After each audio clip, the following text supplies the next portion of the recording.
ਵਾਹਿਗੁਰੂ ਜੀ ਕਾ ਖਾਲਸਾ ਵਾਹਿਗੁਰੂ ਜੀ ਕੀ ਫਤਿਹ।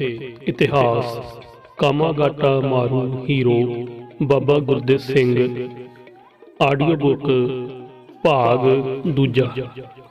ਅਗਲੇ ਦਿਨ 22/5/1914 ਨੂੰ ਗੁਰੂ ਨਾਨਕ ਜਹਾਜ਼ ਕਾਮਾਗਾਟਾ ਮਾਰੂ ਜਹਾਜ਼ ਵਿਕਟੋਰੀਆ ਤੋਂ ਤੁਰ ਕੇ ਵੈਨਕੂਵਰ ਬੰਦਰਗਾਹ ਦੇ ਨੇੜੇ ਜਾ ਪਹੁੰਚਾ। ਜਹਾਜ਼ ਨੂੰ ਬੰਦਰਗਾਹ ਤੋਂ 1 ਮੀਲ ਦੂਰ ਰੋਕ ਦਿੱਤਾ ਗਿਆ ਤੇ ਆਸੇ-ਪਾਸੇ ਗੋਰਾ ਪੁਲਿਸ ਦਾ ਪਹਿਰਾ ਲਾ ਦਿੱਤਾ ਗਿਆ। ਕਾਮਾਗਾਟਾ ਮਾਰੂ ਜਹਾਜ਼ ਦੇ ਕੈਨੇਡਾ ਆਉਣ ਬਾਰੇ ਖਬਰਾਂ ਅਮਰੀਕਨ ਅਖਬਾਰਾਂ ਰਾਹੀਂ ਕੈਨੇਡਾ ਵਿੱਚ ਵਸਦੇ ਭਾਰਤੀਆਂ ਤੱਕ ਪੁੱਜ ਚੁੱਕੀਆਂ ਸਨ। ਦੂਰੋਂ ਦੂਰੋਂ ਭਾਰਤੀ ਮੁਸਾਫਰਾਂ ਦੇ ਸਾਕ ਸੰਬੰਧੀ ਮੁਸਾਫਰਾਂ ਨੂੰ ਜੀ ਆਇਆਂ ਆਖਣ ਲਈ ਵੈਨਕੂਵਰ ਪੁੱਜ ਗਏ, ਪਰ ਉਹ ਬੰਦਰਗਾਹ ਤੋਂ ਦੂਰ ਖੜੇ ਕਾਮਾਗਾਟਾ ਮਾਰੂ ਦੀਆਂ ਲੈਂਪਾਂ ਦੀ ਮੱਧਮ ਜਿਹੀ ਰੋਸ਼ਨੀ ਹੀ ਵੇਖ ਸਕਦੇ ਸਨ। ਕੈਨੇਡਾ ਅਤੇ ਭਾਰਤ ਦੀਆਂ ਅੰਗਰੇਜ਼ ਸਰਕਾਰਾਂ ਵਿੱਚ ਇਹ ਸਾਜ਼ਿਸ਼ ਮੁਕੰਮਲ ਹੋ ਚੁੱਕੀ ਸੀ ਕਿ ਇਸ ਜਹਾਜ਼ ਨੂੰ ਕੰਢੇ ਨਹੀਂ ਲੱਗਣ ਦੇਣਾ, ਸਗੋਂ ਮੁਸਾਫਰਾਂ ਸਮੇਤ ਵਾਪਸ ਭਾਰਤ ਵੱਲ ਨੂੰ ਪਰਤਾਉਣਾ ਹੈ।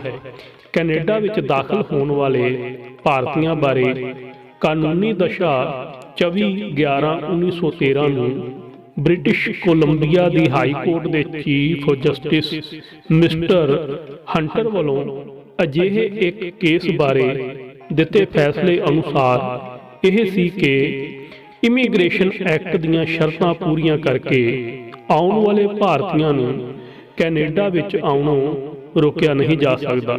ਦੂਸਰਾ, ਕਿਸੇ ਵੀ ਬੰਦੇ ਨੂੰ ਜਹਾਜ਼ ਵਿੱਚ ਕੈਦ ਨਹੀਂ ਰੱਖਿਆ ਜਾ ਸਕਦਾ ਅਤੇ ਸ਼ੱਕੀ ਬੰਦਿਆਂ ਨੂੰ ਜਹਾਜ਼ੋਂ ਉਤਾਰ ਕੇ ਜ਼ਮਾਨਤ ਤੇ ਛੱਡਿਆ ਜਾਣਾ ਚਾਹੀਦਾ ਹੈ ਅਤੇ ਤਫਤੀਸ਼ ਮਗਰੋਂ ਉਹਨਾਂ ਤੇ ਬਕਾਇਦਾ ਮੁਕੱਦਮਾ ਚਲਾਇਆ ਜਾਣਾ ਚਾਹੀਦਾ ਹੈ।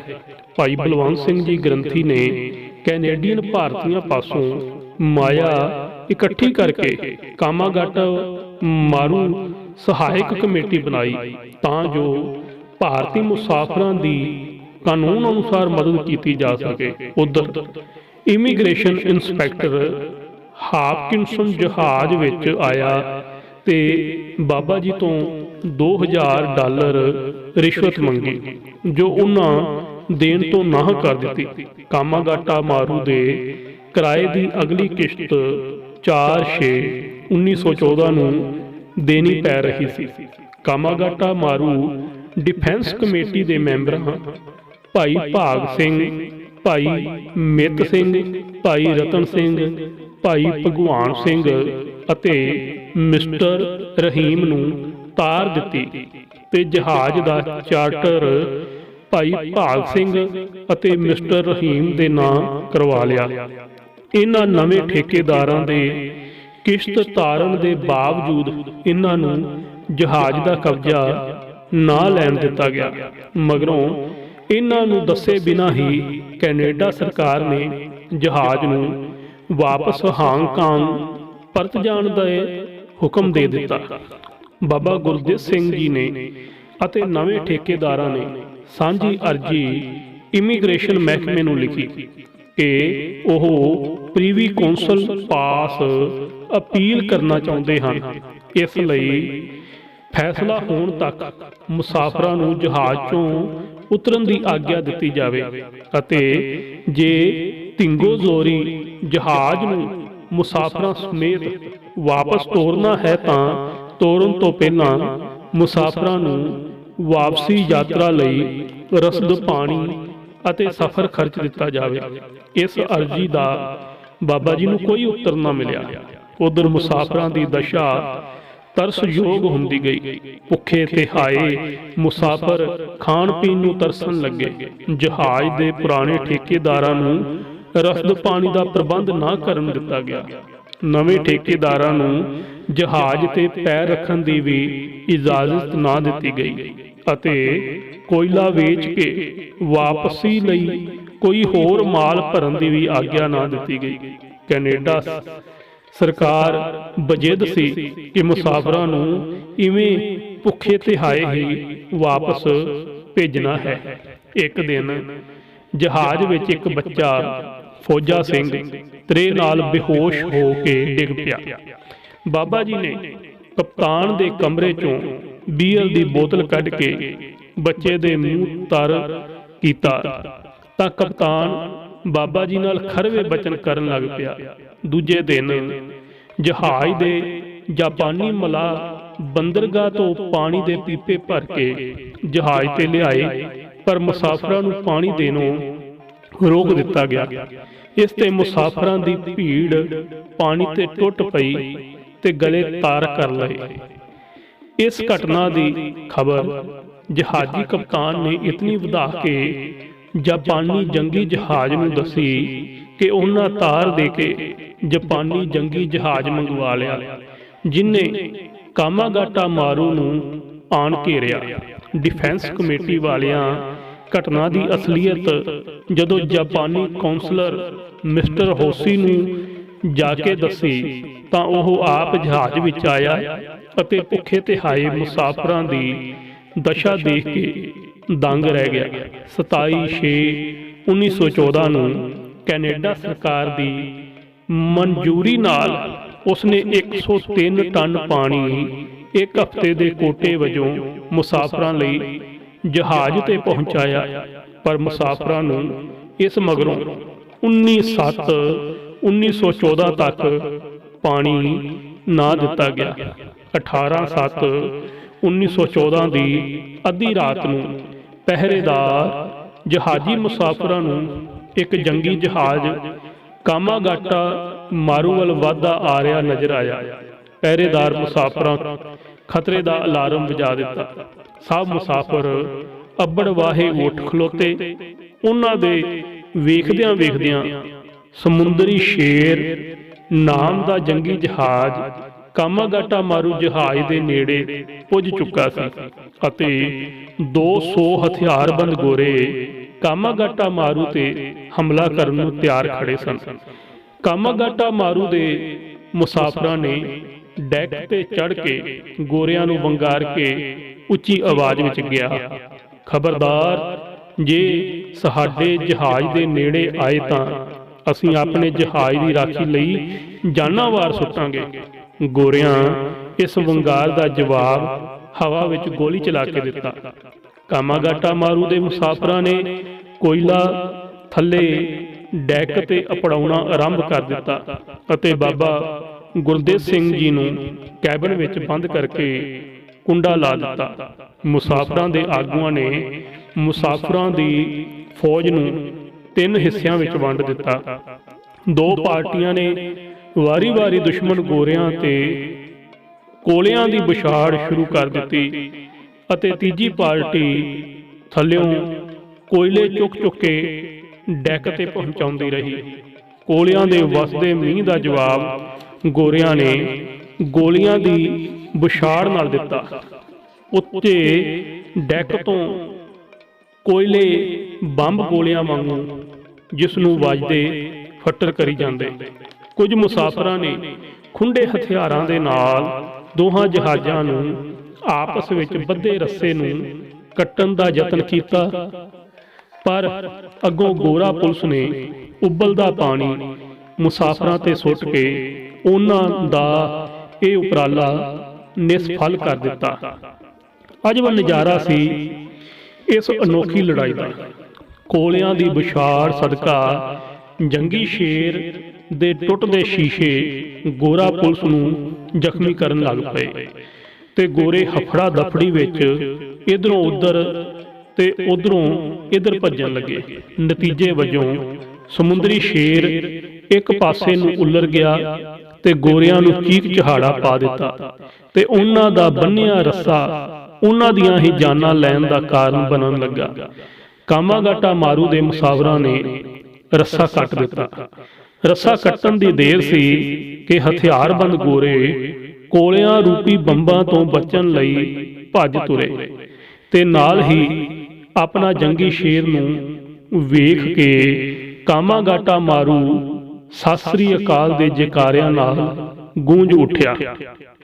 ਮੁਸਾਫਰਾਂ ਨੇ ਅਕਾਲ ਪੁਰਖ ਦਾ ਧੰਨਵਾਦ ਕੀਤਾ ਤੇ ਬਾਬਾ ਗੁਰਦਿੱਤ ਸਿੰਘ ਜੀ ਨੂੰ ਕੈਬਨ ਚੋਂ ਬਾਹਰ ਕੱਢਿਆ ਅਤੇ ਸਾਰੇ ਹਾਲਾਤਾਂ ਤੋਂ ਜਾਣੂ ਕਰਵਾਇਆ।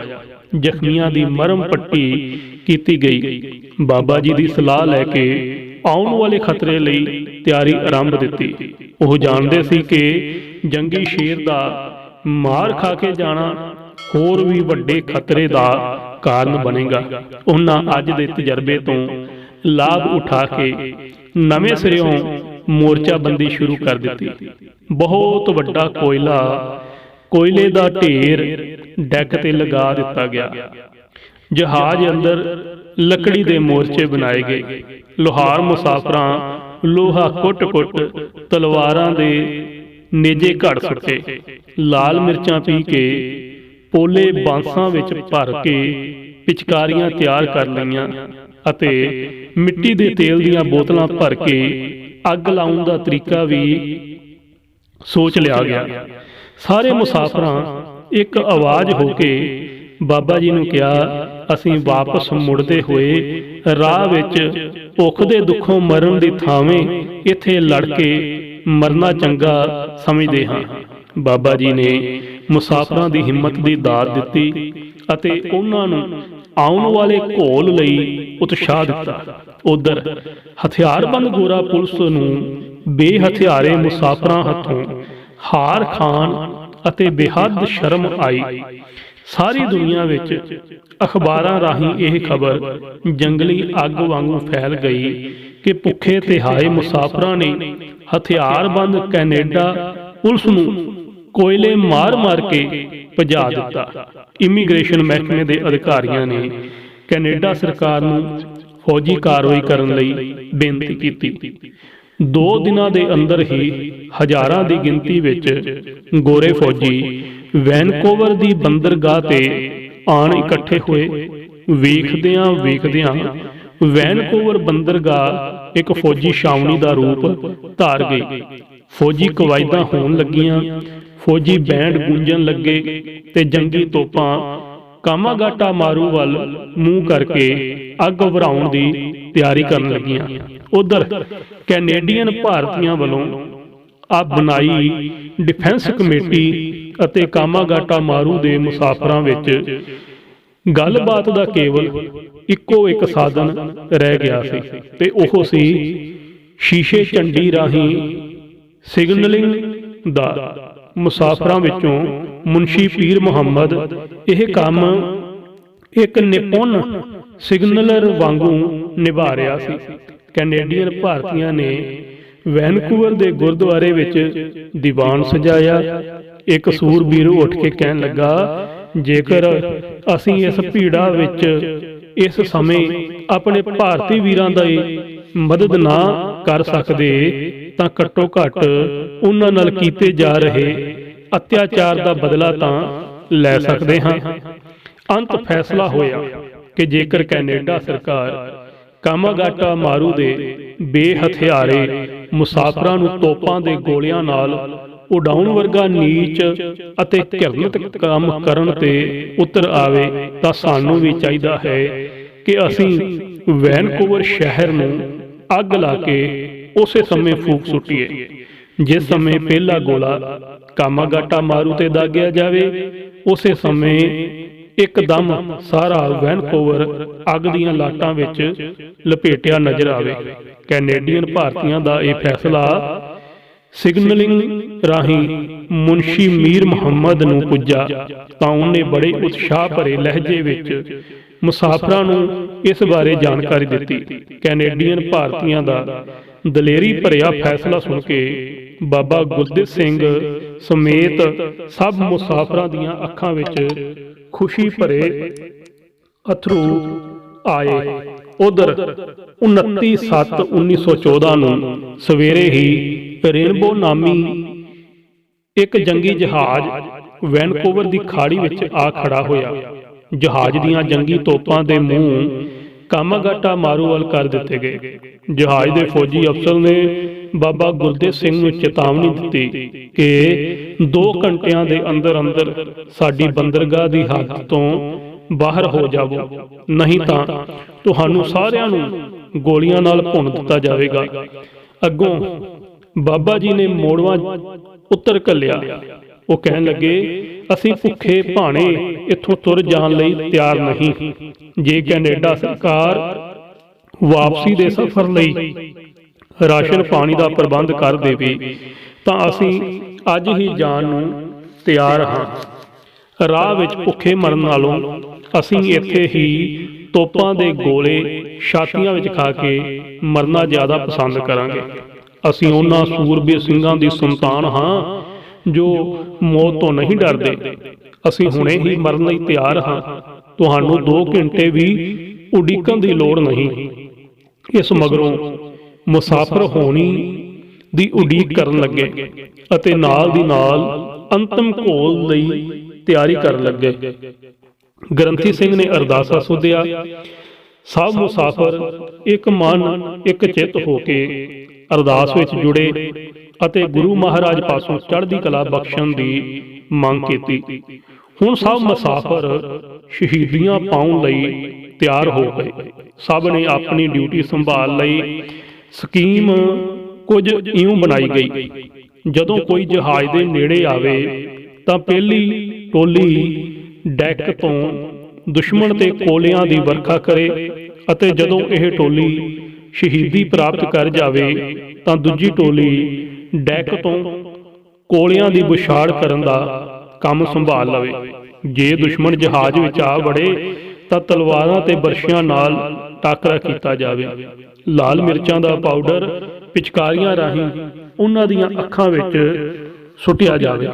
ਅੰਤ ਨੂੰ ਕੋਲਿਆਂ ਦੇ ਢੇਰ ਨੂੰ ਮਿੱਟੀ ਦਾ ਤੇਲ ਪਾ ਕੇ ਅੱਗ ਲਗਾ ਦਿੱਤੀ ਜਾਵੇ ਅਤੇ ਇਉਂ ਗੋਰਿਆਂ ਸਮੇਤ ਕੈਨੇਡਾ ਦੇ ਬੂਹੇ ਤੇ ਹੀ ਆਪਣਾ ਸੇਵਾ ਸੰਸਕਾਰ ਸਥਾਨ ਬਣਾ ਦਿੱਤਾ ਜਾਵੇ, ਜਿਸ ਦੀਆਂ ਲਾਟਾਂ ਬਰਤਾਨਵੀ ਸਾਮਰਾਜ ਨੂੰ ਸਾੜ ਕੇ ਸੁਆਹ ਕਰਨ ਤੱਕ ਮਗਦੀਆਂ ਰਹਿਣ ਤੇ ਜਿਨ੍ਹਾਂ ਵਿੱਚੋਂ ਪੰਜਾਬੀ ਸੂਰਬੀਰਾਂ ਦੀ ਕੁਰਬਾਨੀ ਅਤੇ ਦੇਸ਼ ਪਿਆਰ ਸਦਾ ਲਿਸ਼ਕਾਂ ਮਾਰਦਾ ਰਹੇ।